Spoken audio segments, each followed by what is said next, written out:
If you saw the Al Jazeera documentary, there was a whole episode on the hierarchy of racism in the Labour Party, and we've got a clip here that's quite disturbing, but it's an example of one member of the Labour Party being spoken to by another member, and I think you'll understand about.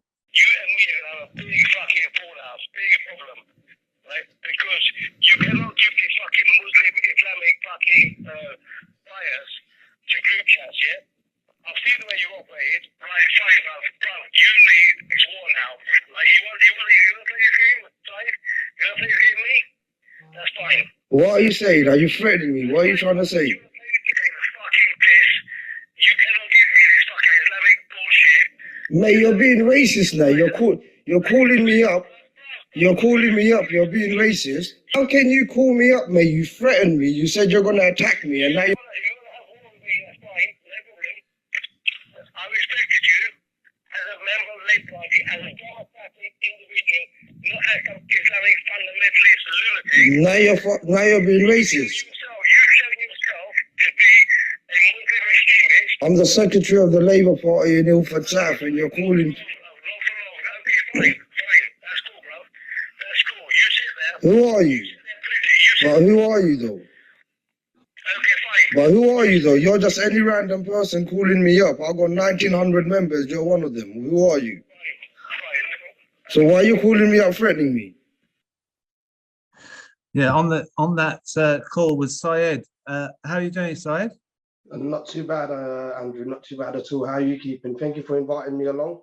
No, I'm good. Now that's pretty disturbing to get a call like that at night for someone who's obviously a bit drunk and using just offensive racist language to you. You know, we saw in the Al Jazeera documentary about what's happened in Newark with a couple of the members there, and you're in Ilford South.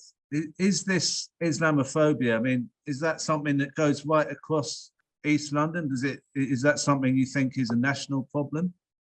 In my opinion, aside from it going all the way across London, not just East London, I do believe it's a national problem. A lot of members in your show today were raising concerns about Labour Party stance on national, international, and other issues. The reality of the matter is, they can't get their own house in order.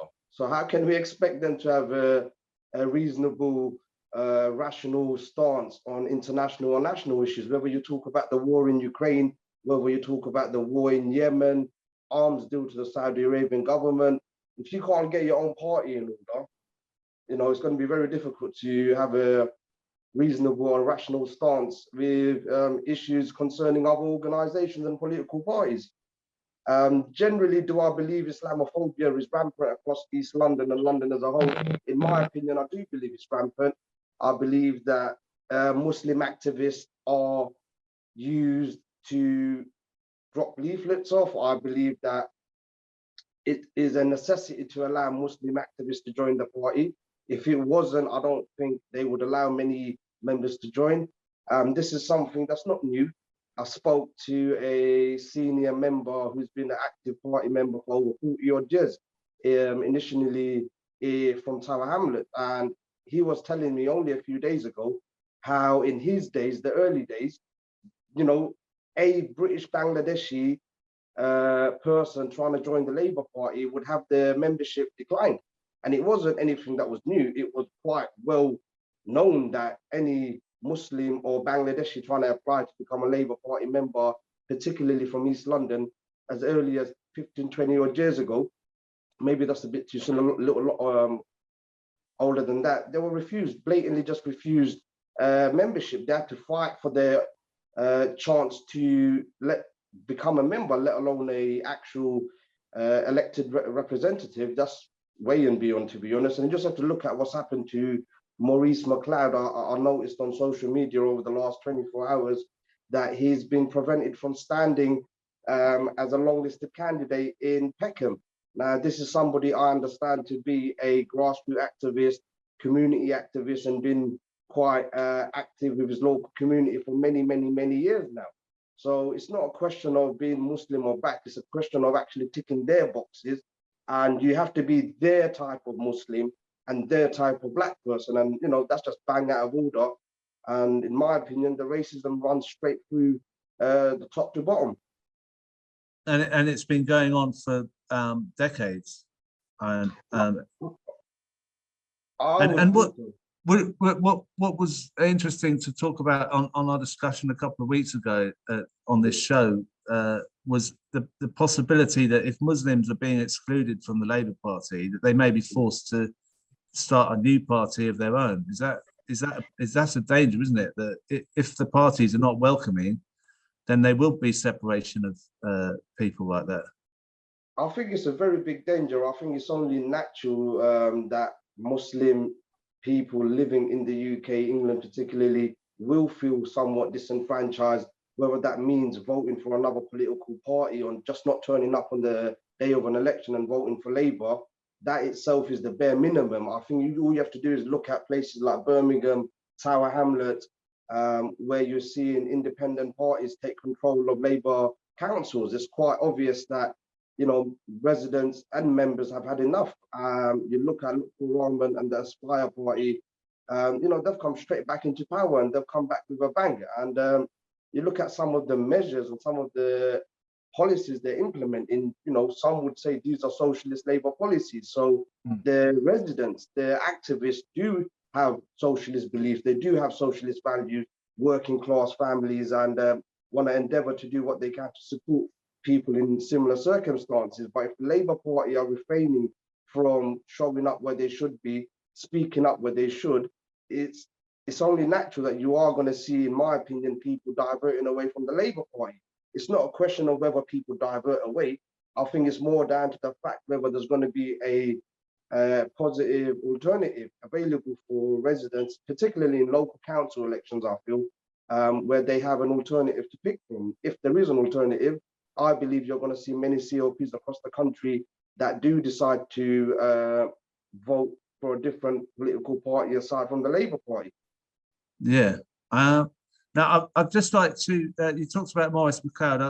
I'll just put over this letter that he put out about being blocked for standing in Camberwell and Peckham. And also I've got joining the Zoom, we've got Reederwan, who's from the Labour Black Socialists. Are you there, Reederwan?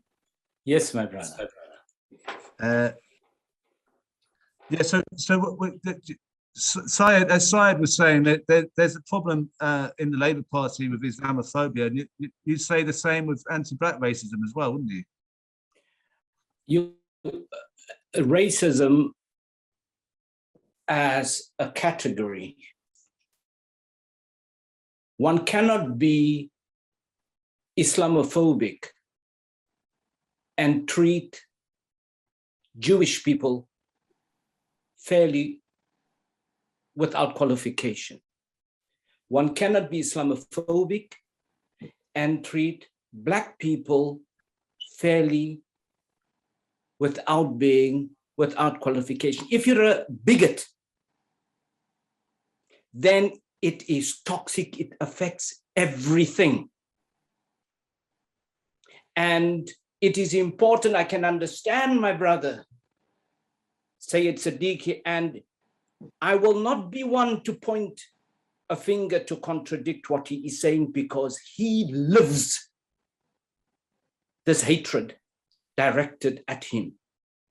Our brother Maurice, it is just starting with him. And there are thousands of Labour Party members since 2015, as the League GLU report and the Ford report and the Labour files and the lobby show. It is systemic. It is institutional. It is mendacity personified. And we need to decide. I can speak about my brother Maurice. After all, we released our statement, we gave it to you as well.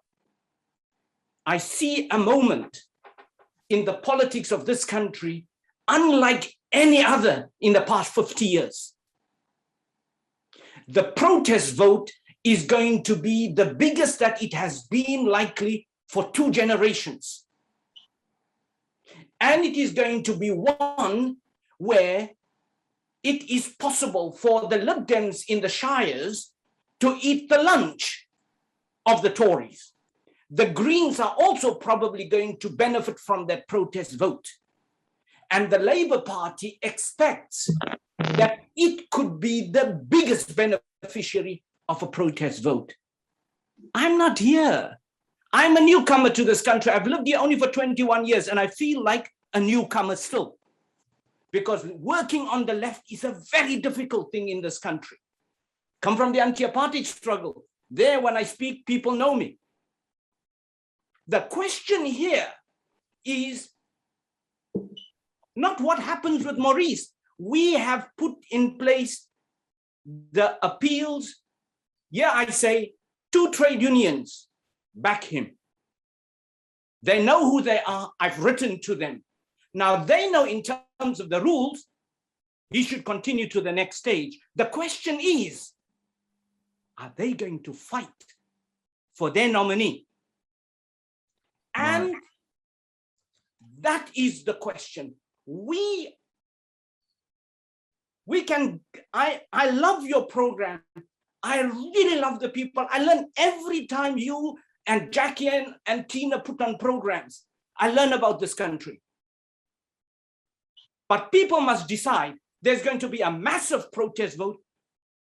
What are we going to do differently to give comfort to people like Syed Siddiqi, to Maurice, to Naomi, to the thousands of people? It is a time like no other. This is a point of inflection in the politics of this country. And there are trade unions who are backing this moment. And there are trade unions. I remember the time, in the time of Sivanandan, where it was difficult for Black people to join the trade unions. It has improved. But the official trade union organization, what is trade union sponsored anti-racist organization, refuses to hold the Labour Party to account for its racism, for its Islamophobia, for its anti-Semitism. And the question I'm going to bring is, what do we do? I've just, people are telling me to bring Maurice onto the. He is there. My brother is there. I'll see if he wants to come on. I don't know. I haven't organised anything here, but Maurice, would you like to speak? Hi, Crispin. Hello, everybody. Can you hear me? Yeah. Yeah. I wasn't trying to. I wasn't planning to speak, to be honest. But Reederwan told me he was he was discussing this, and I thought I should jump on. Yeah, the outflowing of support has been really, really humbling. To be honest, that's the thing that makes it hardest. We had a suspicion. that we'd be blocked. The moment I was sort of chosen as the left-wing candidate, you know, you're left with this dilemma. Do you try and be quiet about being a socialist and sneak under the radar so that they don't block you, you know, or do you bring forward your actual politics? The whole purpose, hopefully, that we're in this thing is to make change and to do the things that we know our communities need. So to my mind, it's not possible to do that while hiding your left-wingness. So, and to be honest, should we really ever be in a place where the way that we get socialist representation is by sneaking it through the door, by pretending we're not socialists? Or that can't be right. So yeah, I on a personal level, of course, I'm disappointed. You know, it's not, but it's not really about individuals. What makes me most sad, I guess, about it is that I kind of thought I was one of the lefties who toes the line. You know, I've got a long media background. I don't really say anything too crazy. Yeah, I go on picket lines and yeah, I'd stand up with comrades or whatever, but I don't think I'm one of the ones they'd be scared of. I'm part of a really mixed team here in Wandsworth. I'm a councillor. We've just taken the council from the Tories. You know, I do all the stuff that you're supposed to do. I knock on the doors. I take pictures with right wing. You know, I've got pictures with me and Keir Starmer and everything. Right. And yet, you know, I still, you know, I'm not even worthy of being put in front of the constituents for them to make a choice about. I would have preferred, if there are these massive, hideous things, and I won't get into that, but the massive, hideous things in my social media, which there really, really, really aren't, I guarantee you, I would have loved the party to put those 4 things in front of the constituency and let them decide. Let me answer the questions from anyone about the things that they supposedly have flagged up in my past. The reason they don't do it like that is that they'd be laughed at, because the things were so ridiculous. I shared the Caroline Lucas thing because that was just an example of how absolutely ridiculous their reasons were. You know, sharing something from a politician that loads of Labour front benchers were sharing platforms with, fighting Brexit and whatever. And this was before I was a councillor even. And the moment someone told me you weren't allowed to post from another party, I took it down. And that was 5 years ago. I've been through 2 councillor selections, a GLA selection, MP for Vauxhall selection, all of them passed, no problem. And this time I'm stopped. And let's be honest, the reason is that the campaign was building up ahead of steam. They thought they had I know I want to talk about other candidates. You know, we were getting popular, and I think it worried. Wow. So it's very difficult to come away from that. I mean, you must feel really kind of mixed emotions and stuff. But and it's only just happened. I mean, the same sort of things happened to me in the past week, where I feel that I haven't been given a fair hearing. But we're all supporting you. There's loads of support for you on here. And Syed, did you want to come in?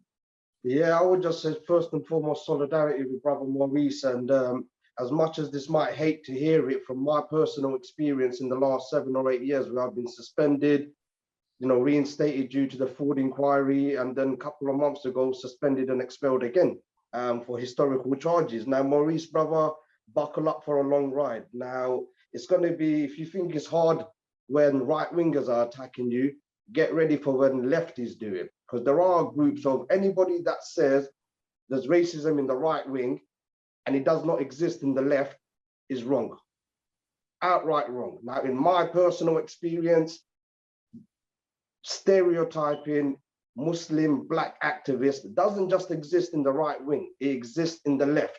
I had right wingers out and out saying it out as they felt. I respected them for that, because they're saying how they feel. Now, within my own camp, left wingers that were prominent left wingers, they were going behind closed doors and not necessarily showing solidarity. And that's something we on the left, particularly grassroots activists who don't put themselves up for positions, who do not want to stand for office, who genuinely do it from the kindness of their heart and for the movement, we need to acknowledge this. Because, you know, rather the devil you know than the devil you don't. There are sections within the left, center, and right that have similar, you know, understandings in certain things. Now, if you want to talk about the NHS, they might say, "Oh, we're lefties, we're totally against privatization." Wicked. But if you talk about, I don't know, too many ethnic minorities in the COP, where largely built out of Caucasian white people, you will get people that are upset with you. You will get people saying, "You need to toe the line." If you're on the left, I'm more senior, toe the line. And if you don't toe the line, for whatever reason, they will attack you. And that will, you know, I noticed somebody put a message up about John Landsman. You know, I've got hundreds of emails, thousands maybe, from Labour Party officials, from the NEC to MPs, that I've seen with my own eyes. Now, there are many charlatans amongst our own grouping. That's my opinion. There is a lot that needs to be done. I'll talk about Redbridge as a whole. We had one particular Muslim member who stood up at a COP meeting, and in my words, as in it's been about 4 or 5 years, he literally said, "We should not have any more black candidates putting themselves forward for a position, because they will all end up in prison," like a MP that was under investigation at the time. The whole room fell silent.